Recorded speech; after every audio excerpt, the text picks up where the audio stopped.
যেকোনো অ্যালার্জি সংক্রান্ত অসুখের ক্ষেত্রে একটা কথা বলা খুবই জরুরি। যেমন আমরা বলি, self medication is the most dangerous practice.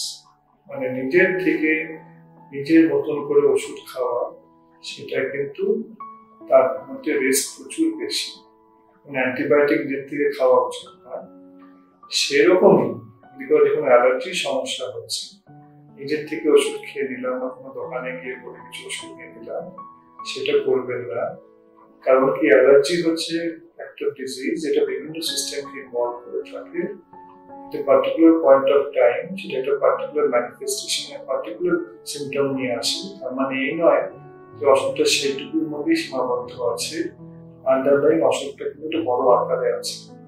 সেটা ওষুধ নিজের থেকে খেলে সেটা একটা অন্যদিকে চলে যেতে পারে, বড় আকার নিতে পারে, ওষুধের অ্যালার্জির দিকে চলে যেতে পারে, বা অন্য কোনো অ্যানাফিলাক্সিস জাতীয় অসুখ হতে পারে।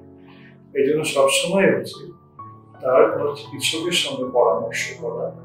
এই চিকিৎসক বা যেখানে অ্যালার্জি স্পেশালিস্ট তাকে গাইড করবে যে তার কি ওষুধ খাওয়া উচিত, কি ওষুধ খাওয়া উচিত নয়, এবং তার কি কি অসুখের সম্ভাবনা আছে, এবং তার মধ্যে কতটা রিস্ক আছে একটা বড় কোনো হচ্ছে অ্যালার্জি সংক্রান্ত ম্যানিফেস্টেশন হওয়ার।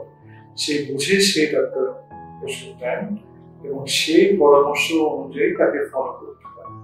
এই জন্য নিজের থেকে ওষুধ কিনে খাবেন না।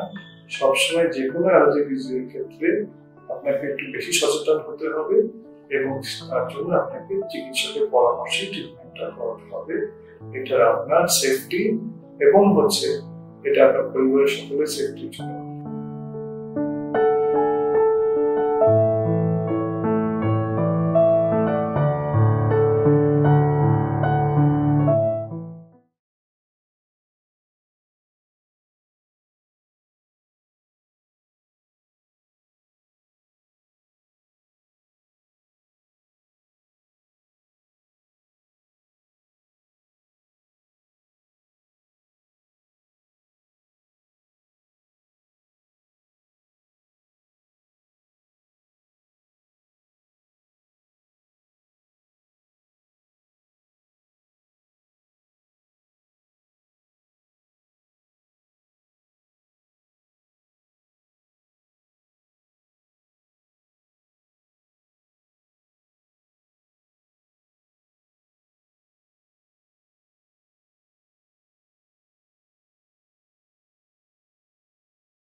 আচ্ছা, এবার আমরা কিছু অ্যালার্জি সংক্রান্ত অসুখ নিয়ে কিছু সঠিক ধারণা আমরা নিজের মধ্যে তৈরি করব।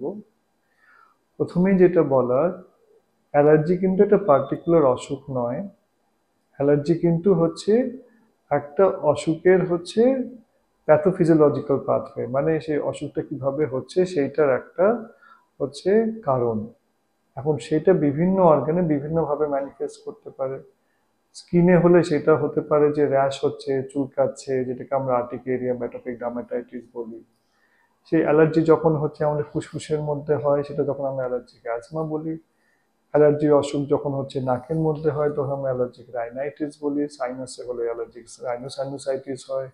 চোখে হলে অ্যালার্জিক কনজাংটিভাইটিস হতে পারে। ওষুধের থেকে বা খাবার থেকে হলে ফুড অ্যালার্জি বা ড্রাগ অ্যালার্জি হতে পারে। অথবা পুরো মাল্টি সিস্টেম, সবগুলো সিস্টেম ইনভলভ করে যদি মানুষ অজ্ঞান হয়ে যাচ্ছে, সেটাকে আমরা অ্যানাফাইল্যাক্সিস বলি। তার মানে অ্যালার্জি কারণ এতগুলো বিভিন্ন অসুখের। তার মানে অ্যালার্জি একটা মাল্টি সিস্টেম ডিজিজ। এটা বিভিন্ন টাইমে বিভিন্নভাবে একজন পার্টিকুলার পেশেন্টের মধ্যে ম্যানিফেস্ট হতে পারে। এখন যে এতগুলো যে অসুখের নাম বললাম, সেটা একটা পার্টিকুলার মানুষের মধ্যে একসঙ্গেও হতে পারে বা একটার পর একটাও হতে পারে। যদি সেটা একটার পর একটা হচ্ছে, তার মানে সেটাকে আমরা বলি অ্যালার্জিক মার্চ বা অ্যাটোপিক মার্চ। আর যদি একসঙ্গে হচ্ছে, সেটাকে আমরা বলি অ্যালার্জিক মাল্টিমরবিডিটি। তার মানে এটা জেনে রাখা খুবই দরকার যে ধরুন কারো একটা অ্যালার্জিক কন্ডিশনে শুধু গায়ের মধ্যে চুলকাচ্ছে, র্যাশ বেরোচ্ছে, তার মানে এইটা নয় যে ডিজিজটা ওখানেই হলো, আপনি ওইটারই কিছু অ্যান্টি অ্যালার্জিক ওষুধ খেলেন, সেরে গেল, আর কিছু হলো না। সেটা নয়, ওইটা কিন্তু just tip of the iceberg. মানে ওই সমুদ্রের নিচে যেমন ওই বরফের পাহাড়গুলো থাকে, তার শুধু ওপরটা ভেসে থাকে, আমরা শুধু সেটুকুই দেখতে পাচ্ছি, কিন্তু নিচের বিশাল পাহাড়টাকে দেখতে পাচ্ছি না। সেরকমই তাই, মানে এন্টার অ্যালার্জিক ডিজিজটা কিন্তু ভেতরে, উপরে ম্যানিফেস্ট করলো ছোট একটু চুলকানি দিয়ে। তার মানে ওই টাইমে যদি আমরা ডিটেক্ট করি অ্যালার্জিটা কেন হলো, কিসের থেকে হলো, এবং সেই পেশেন্টের মধ্যে আর কি সাইন সিমটমস আছে যেটা শো করছে এটা ফার্দার বড় একটা অ্যালার্জি আকার নেবে, সেগুলো সমস্ত যদি আমরা আগের থেকেই ধারণা করে নিতে পারি, তাহলে ট্রিটমেন্টের দ্বারা কিন্তু আমরা একটা severe form of allergic disease K prevent করতে পারি। এই জন্য যখনই কারো যে কোনো অ্যালার্জিক ডিজিজ হচ্ছে, সে সেটা শুধু ওই ডিজিজটা, ওই সিমটমটাকে সারিয়ে সেখানেই থেমে যাবেন না। যে কোনো ভালো অ্যালার্জি স্পেশালিস্ট বা আপনার যে কোনো ফিজিশিয়ানের সঙ্গে পরামর্শ করবেন। সে আপনাকে গাইড করবে যে আপনাকে নেক্সট কি করতে হবে, যাতে কিনা অ্যালার্জি একটা বড় একটা আকার না নিয়ে নেয়। বিশেষ করে বাচ্চাদের ক্ষেত্রে এটা খুব বেশিভাবেই প্রযোজ্য, বড়দের ক্ষেত্রেও প্রযোজ্য। তার মানে এটা সবসময় জানা উচিত, অ্যালার্জি একটা মাল্টি সিস্টেম ডিজিজ, যে কোনো একটা টাইমে বিভিন্নভাবে ম্যানিফেস্ট করে। ওই পার্টিকুলার একটা ডিজিজকে ধরে এগোলে আমরা পুরোপুরি কন্ট্রোল করতে পারি এবং সিভিয়ার অ্যালার্জিক ম্যানিফেস্টেশন থেকে একটা পেশেন্টকে আমরা বাঁচাতে পারি।